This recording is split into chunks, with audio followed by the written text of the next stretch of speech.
I was the man the celestial queen had sworn to marry. But on the eve of our wedding, she listened to the venomous lies of my brother, Cain, and with a flick of her wrist, cast me down to the mortal realm. My sentence? To endure 10 lifetimes of suffering on the wheel of reincarnation. After endless torment, I finally clawed my way back to the celestial realm. The moment my eyes met her icy gaze, my very soul trembled, and I scrambled to confess the sins I had never committed. My queen, this wretch knows his error. This wretch never should have defied my brother. You and he are the ones who truly belong together. My heart belongs to a swine beast from the lower worlds. Later, when I severed my own celestial core and willingly descended into the underworld, the celestial queen, the woman who had hated me to the bone, humbled herself. She led the entire celestial host to the gates of the underworld to beg for my return.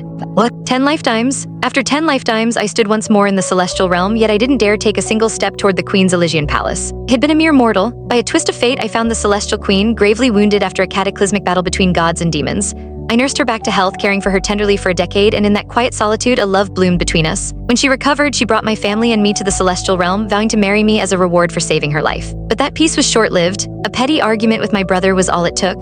The queen and my own father cast me back into the mortal world to learn my place. 10 lifetimes of agony. I was reborn as a cripple, wasting away in despair. I was reborn as a pig, a dog destined only for the butcher's block. I became the laughingstock of the celestial realm. What are you waiting for? Get in there. Don't keep the queen waiting or she might add another lifetime to your sentence. My father's voice, sharp and cold, prodded me from behind. I turned to look at his face, a mask of frosted stone, and a bitter ache bloomed in my chest. I remembered him in the mortal world, a kind, gentle man who indulged my every whim and tantrum. Since entering the celestial realm, everything had changed. He grew colder by the day, his heart consumed by ambition and a lust for power. You deserved every moment of your punishment, he added, his voice devoid of warmth.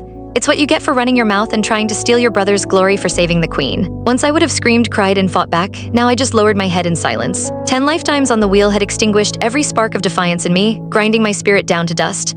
I'd even come to believe that being a pathetic, cowering dog was a good thing. At least it meant I would live. Suddenly, the great doors of the palace creaked open. A violent, unseen force ripped me from my feet, dragging me into the hall before vanishing just as quickly.